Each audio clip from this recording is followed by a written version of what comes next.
There is a sweet, almost reassuring lie that the soul accepts without resistance.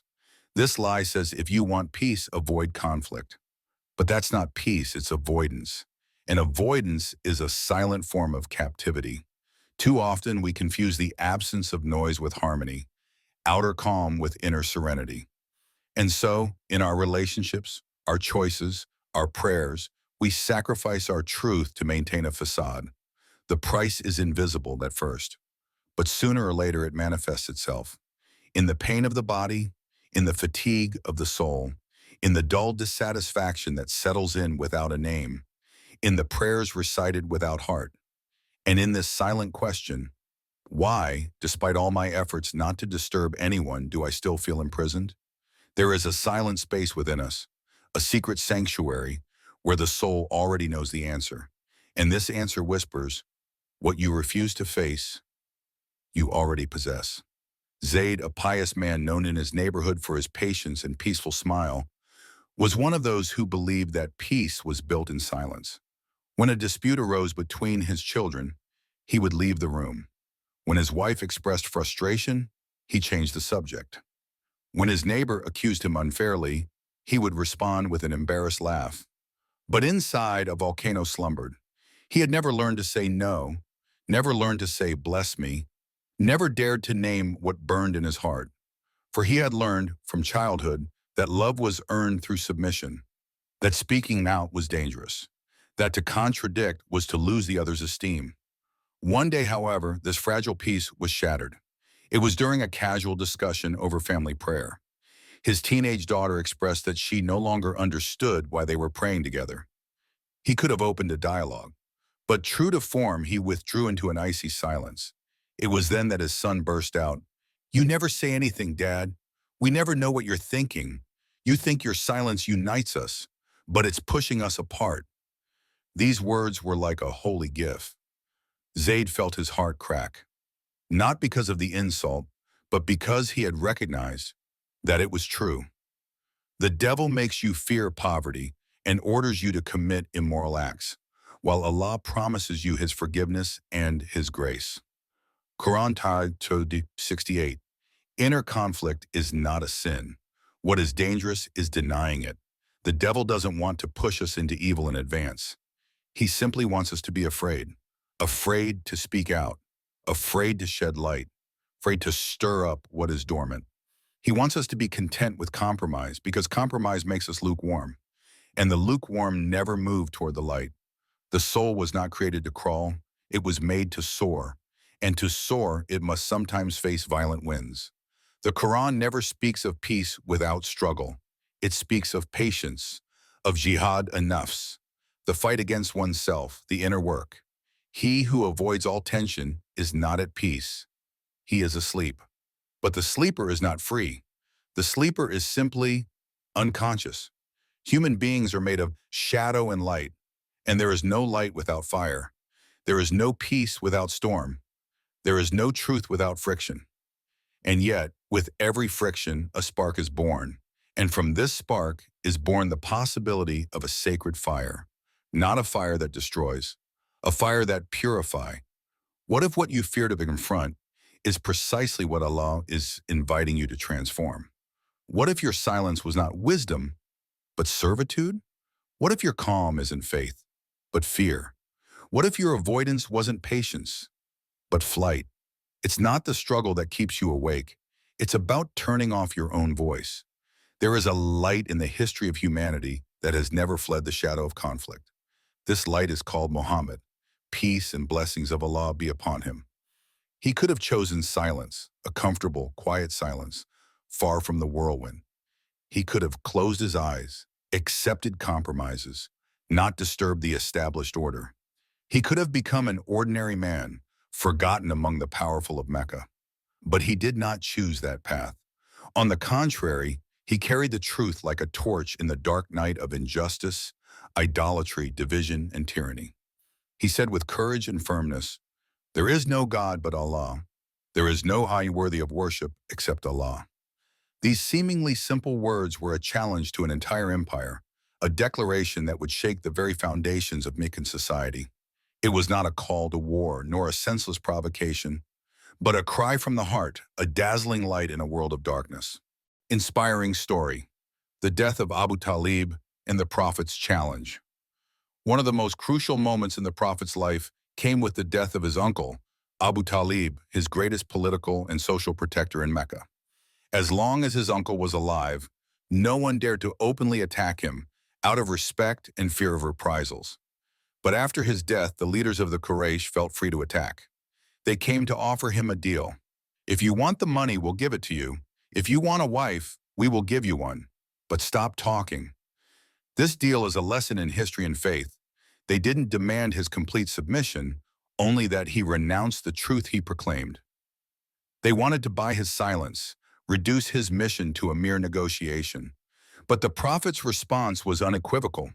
By Allah, even if they put the sun in my right hand and the moon in my left, I will never stop until Allah makes his religion triumph or I perish for it. This response is the epitome of spiritual courage. It is not the pursuit of conflict for the sake of conflict, nor a thirst for discord. It is the unwavering will to remain faithful to the truth, even if it costs one's life. The Prophet, teaches us by his example that conflict is sometimes a necessary step towards freedom and justice. We should not shy away from confrontations that demand that the truth be spoken, for it is often there that the soul finds its deepest liberation. The world can only change if people dare to break the silence. But how many of us keep quiet out of fear, out of comfort, out of fear of social rejection, and never say about anything, I will surely do it tomorrow, without adding, if Allah wills. And call upon your Lord when you forget, and say, I hope that my Lord will guide me to that which is nearer to righteousness than this. Quran 18:23-24. This verse reminds us that every word, every deed is in the hands of Allah. We are only servants who move forward with faith and conscience. Speaking the truth requires this trust, this connection to God. Have you ever felt that fire burning under your skin, that secret fire that no one sees, that only you know? This fire that burns deep within you, crying out to be released, but which you try to smother, day after day, with a fixed smile on your lips. That moment when your heart screams silently, but your mouth remains close. You say, I'm fine, when every fiber of your being is ready to scream the truth. You avoid discussions, you run away from confrontations, you avoid questioning. You think that by doing this, you are preserving peace. But this peace you seek, is it a divine peace or an invisible cell that you build yourself?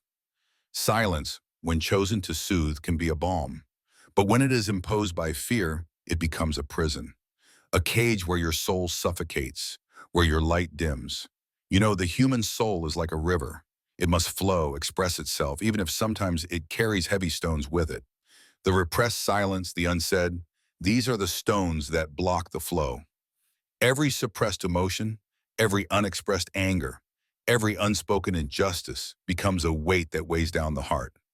O you who believe, fear Allah and speak righteous words. He will correct your actions for you and forgive your sins. Quran 33:70-71. This word is a luminous and powerful invitation. Telling the truth, even when it is disturbing, even when it is frightening, is an act of faith. It is to fear Allah, the Almighty, the Just, and to seek His pleasure more than the gaze of men.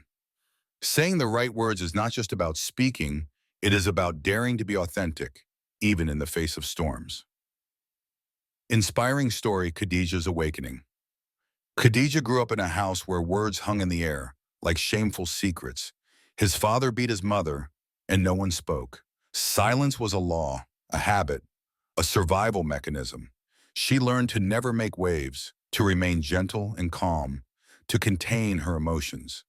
Then, as an adult, she married a pious man, but she unwittingly reproduced that same silence. Always smiling, always gentle, never arguing. Her soul, however, felt more and more oppressed. One day during a sermon, the preacher declared forcefully, "Silence in the face of injustice is a sin." This simple warning creates a barrier within her. She understood that this silence was not protecting Allah, but her own fear. She realizes that it wasn't she who was suffering in silence, but her soul that was crying out for help. Little by little, she began to speak. At first timidly, then confidently. She faced the looks, the judgments, the conflicts. And it was only then in this inner struggle that she found deep peace, a peace that does not deny the storm but embraces it. Question to ponder: is your calm divine peace or camouflaged fear? Outer calm does not always mean inner peace. Often it masks a storm, a silent tumult, when the fear of unfolding or losing others becomes stronger than the desire to be. The real fight is invisible, but it transforms everything. It transforms your consciousness, your heart, your relationship with Allah and with others. And it is this transformation that opens you to freedom. The freedom that does not depend on true external circumstances, but on the peace that reigns in your soul. The Prophet Muhammad, peace and blessings be upon him, never sought to provoke conflict. He was not a man of useless quarrels nor of sterile disputes.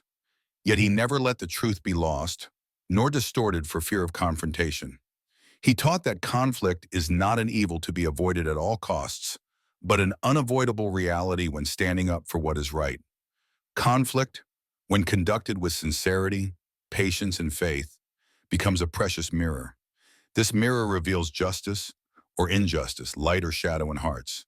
It reveals true love, or on the contrary, hypocritical flattery. He distinguishes the strength of faith from the weakness of fear. The prophet knew that anger can arise in any of us, even the most pious. This is why he passed on precise, wise, and human advice to learn how to channel this powerful emotion. When a companion became angry, the prophet would say, "If any of you becomes angry, let him remain silent." He knew that speaking in anger often blessed more than it healed. Silence then becomes a bulwark. But if the anger persisted, he gave another key: let him perform his ablutions. Contact with water not only purifies the body, but also soothes the troubled soul, refocusing the believer on Allah and his message. And if he was still agitated, let him change his position. If he is standing, let him sit down. This simple gesture is an invitation to calm the body, slow down the pace, and move away from the immediate impulse. He wasn't saying to run away from conflict. On the contrary, he invited to channel anger. He was not saying to deny the truth or to keep quiet about it. He taught to say it gently in wisdom. He did not advocate submission to oppression, but a fair and measured response, guided by faith and not by rage. Repel evil with what is better, and behold, the one with whom you had animosity becomes like a warm friend. Quran 41:34. This sublime verse expresses the key to conflict management in Islam: responding to evil with good, a method that does not erase the truth, but transmits it with a gentle force, capable of transforming the enemy into an ally. Inspirational story. One day a man came and insulted the Prophet, in public. The immediate reaction of his companions was strong. They stood up, their hands ready to seize their swords, ready to defend the honor of the messenger. But the Prophet stopped them with a calm gesture. He turns to the man and gives him a peaceful smile. He gently responds to the insult with words of wisdom. When the man left, appeased or at least surprised, the Prophet said to his companions, "The strong believer is the one who controls his anger, not the one who avoids it." This lesson, born of centuries of experience, transcends mere human conflict. It is a call to draw on inner strength, to let the heart guide words and actions, rather than the wounded ego. Question to ponder: when you get into conflict, is it your ego speaking or your heart guided by Allah? This questioning is at the heart of your inner freedom. Learning to distinguish between anger that destroys and justice that builds is a sacred art, a spiritual path that the Prophet traced for us. Imagine yourself in his place, faced with adversity, provocations, injustices, and yet he chooses gentleness, control, patience. It is not a weakness, it is a strength born of deep faith in Allah and his justice. It is in this mastery that ultimate freedom lies. The freedom not to be a slave to your emotions, but to be the vigilant guardian of your words and actions. Conflict is no longer a fear, but an opportunity to grow, to enlighten, to transform. This path is arduous, demanding, but it is illuminated by the promise of Allah, a promise of forgiveness, reconciliation, inner peace beyond the storm.